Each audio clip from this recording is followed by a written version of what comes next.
اعوذ باللہ من الشیطان الرجیم بسم اللہ الرحمن الرحیم۔ سامعین اور ناظرین، سلیمان قندوزی بلخی حنفی، جو قسطنطنیہ یعنی موجودہ ترکی کے مفتی اعظم یعنی سب سے بڑے مفتی کا درجہ رکھتے تھے، نے اپنے دور تک محمد و آل محمد علیہم الصلاۃ والسلام کی شان میں لکھی جانے والی تقریباً ہر روایت کو اپنی شہرہ آفاق کتاب ینابیع المودت میں درج کیا، گویا سمندر کو کوزے میں بند کرنے کی کوشش کی ہے۔ یہ کتاب نہیں، محمد و آل محمد علیہم الصلاۃ والسلام کے فضائل، خصائل، شمائل کا بحر بے کراں ہے، اور میں ہر شیعہ کو نصیحت کرتا ہوں کہ جہاں وہ سینکڑوں کتب پڑھتا ہے تو اپنی زندگی میں کم از کم ینابیع المودت کا مطالعہ ضرور کرے۔ اس کتاب کا ترجمہ اردو میں بھی ہو چکا ہے، اور جو یہ خرید نہیں سکتا وہ انٹرنیٹ سے ڈاؤن لوڈ کر سکتا ہے۔ سامعین، اس کتاب ینابیع المودت کے صفحہ نمبر 611 میں لکھا ہے کہ ائمہ اہل بیت میں سے امام موسیٰ کاظم بن امام جعفر صادق رضی اللہ عنہما بھی ہیں۔ آپ صالح، عابد، سخی، بردبار،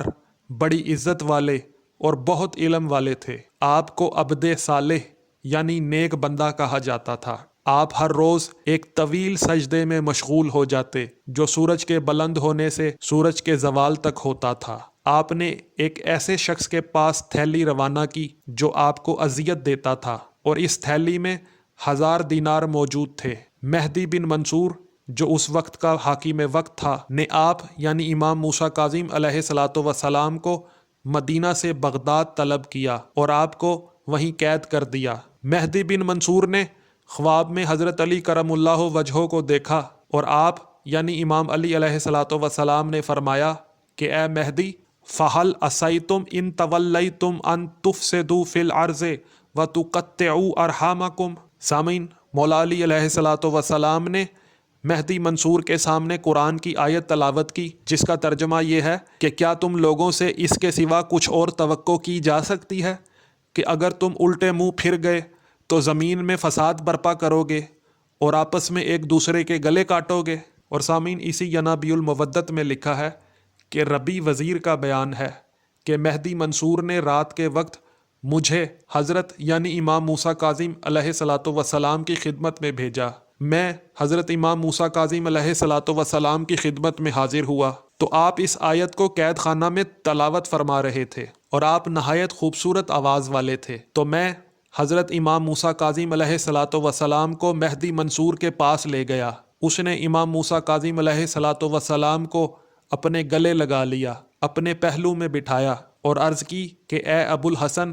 یعنی اے موسیٰ کاظم، میں نے خواب میں آپ کے دادا امیر المومنین علی رضی اللہ تعالی عنہ کو دیکھا ہے، اور آپ مجھ پر اس آیت کو تلاوت فرما رہے تھے، تو لہٰذا میں آپ کو قید سے رہا کرتا ہوں۔ کیا آپ مجھے اس بات کا اطمینان دلا سکتے ہیں کہ آپ میرے خلاف خروج نہیں کریں گے، یا آپ کی اولاد میں سے کوئی شخص میرے خلاف خروج نہیں کرے گا؟ تو حضرت امام موسیٰ کاظم رضی اللہ عنہ نے فرمایا کہ نہ تو میں نے ایسا کیا اور نہ میری شان میں یہ بات داخل ہے۔ تو مہدی منصور نے کہا کہ آپ نے سچ فرمایا۔ پھر مہدی منصور نے آپ کو 3000 دینار دیے اور آپ کو آپ کے گھر والوں کے پاس مدینہ بھیج دیا۔ پھر ہارون رشید ملعون نے آپ کو بغداد میں بلا کر قید کر دیا، حتیٰ کہ آپ کا قید خانہ میں انتقال ہو گیا۔ اور روایت میں ہے کہ ہارون رشید نے خواب میں امام حسن مجتبیٰ علیہ الصلاۃ والسلام کو دیکھا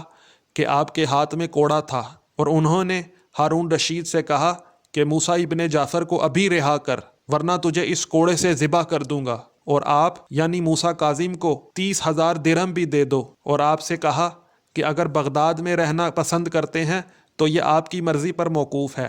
اور اگر آپ مدینہ میں تشریف لے جانا چاہتے ہیں تو یہ بھی آپ کی خوشی پر منحصر ہے۔ ہارون رشید یہ خواب دیکھ کر بیدار ہو گیا اور حضرت یعنی امام موسیٰ کاظم علیہ الصلاۃ والسلام کو رہا کر دیا، اور 30,000 درہم بھی آپ کی خدمت میں پیش کیے۔ تو آپ یعنی امام موسیٰ کاظم علیہ الصلاۃ والسلام نے مدینہ میں تشریف لے جانا پسند کیا۔ اور سامعین، اسی ینابیع المودت میں لکھا ہے کہ امام موسیٰ کاظم علیہ الصلاۃ والسلام نے فرمایا کہ میں نے خواب میں رسول اللہ صلی اللہ علیہ وآلہ وسلم کو دیکھا۔ آپ صلی اللہ علیہ وآلہ وسلم نے ارشاد فرمایا کہ اے موسیٰ، تم مظلومی کی حالت میں قید کر دیے گئے ہو، تم ان کلمات کو پڑھو تو آج رات قید خانہ میں نہیں گزارو گے۔ تو امام موسیٰ کاظم علیہ الصلوۃ والسلام فرماتے ہیں کہ میں نے عرض کی میرے ماں باپ آپ پر قربان ہو جائیں، میں کیا کہوں؟ تو رسول معظم صلی اللہ علیہ وآلہ وسلم نے تعلیم فرمایا کہ یوں کہو، یا سامع کل صوت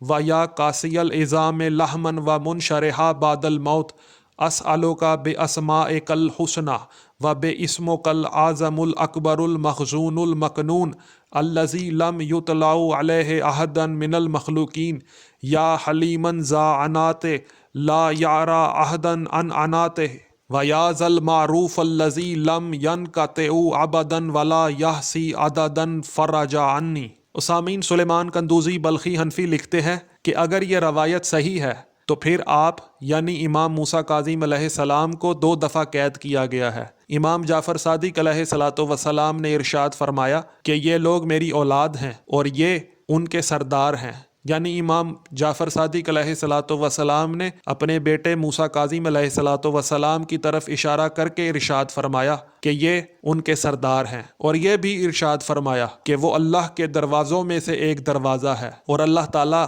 آپ یعنی امام موسیٰ کاظم علیہ الصلوۃ والسلام سے اس امت کے غوث نکالے گا، ملت کا نور ہیں، اچھے مولود ہیں، اچھے پیدا ہونے والے ہیں۔ اور سامعین، ینابیع المودت میں لکھا ہے کہ مامون نے اپنے باپ ہارون رشید سے روایت کی ہے کہ آپ نے اپنے بیٹوں سے امام موسیٰ کاظم علیہ الصلوۃ والسلام کے حق میں کہا کہ آپ لوگوں کے امام ہیں، اللہ کی مخلوق پر اللہ کی حجت ہیں، اللہ کے بندوں پر اللہ کے خلیفہ ہیں، میں لوگوں کا امام غلبہ اور ظلم کی وجہ سے بنا ہوا ہوں، خدا کی قسم آپ یعنی موسیٰ کاظم میری نسبت سے اور تمام مخلوق کی نسبت سے رسول اللہ صلی اللہ علیہ وآلہ وسلم کے قائم مقام ہونے کے زیادہ حقدار ہیں، یعنی آپ رسول معظم صلی اللہ علیہ وآلہ وسلم کے خلیفہ ہونے کے زیادہ حقدار ہیں۔ اور سامعین، اسی ینابیع المودت میں لکھا ہے کہ ہارون رشید نے مامون سے کہا کہ اے میرے بیٹے، یہ شخص یعنی موسیٰ کاظم علیہ الصلوۃ والسلام انبیاء کے علم کا وارث ہے، یہ موسیٰ بن جعفر ہیں، اگر تم صحیح علم حاصل کرنا چاہو گے تو تم اس کو اس شخص کے پاس پاؤ گے۔ مامون نے کہا کہ اسی روز سے حضرت امام موسیٰ کاظم علیہ الصلوۃ والسلام کی محبت میرے دل میں جاگزی ہو گئی۔ 183 ہجری میں بروز جمعہ 5 رجب کو آپ کا انتقال قید خانہ میں ہوا۔ آپ کی عمر مبارک 55 سال تھی۔ مقابر قریش میں بغداد کی غربی جانب دفن کیے گئے۔ جی سامعین، آپ نے ملاحظہ کیا کہ امام کے دشمن کو بھی اللہ کی حجت کی پہچان ہے، اور وہ بھی جانتا ہے کہ حقیقی علم، صحیح علم جس دروازے سے مل سکتا ہے وہ باب الحوائج امام موسیٰ کاظم علیہ الصلوۃ والسلام کی ذات بابرکات ہے۔ سامعین، انشاءاللہ آپ کو امام موسیٰ کاظم علیہ الصلوۃ والسلام کی مزید معرفت غیر شیعہ کتب سے دکھاتا اور سناتا رہوں گا۔ آخر میں آپ سے التماس ہے کہ 1 بار سورۃ الفاتحہ، 3 بار سورۃ الاخلاص، اول و آخر درود سیدہ شبیہ زہرا زیدی بنت سید شوکت حسین زیدی کے ایصال ثواب کے لیے تلاوت فرما دیجیے۔ السلام علیکم ورحمۃ اللہ وبرکاتہ۔